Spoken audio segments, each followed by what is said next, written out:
की मी ठरवलेल्या गोष्टी सगळ्याच सक्सेसफुल होत नाही. बऱ्याच अडचणी आल्या.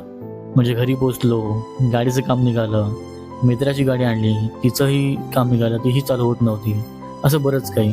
ह्या सगळ्याला पार करून आम्ही निघालो. सो आज आहे संडे आणि आज आज काही ठिकाणं मी ठरली होती.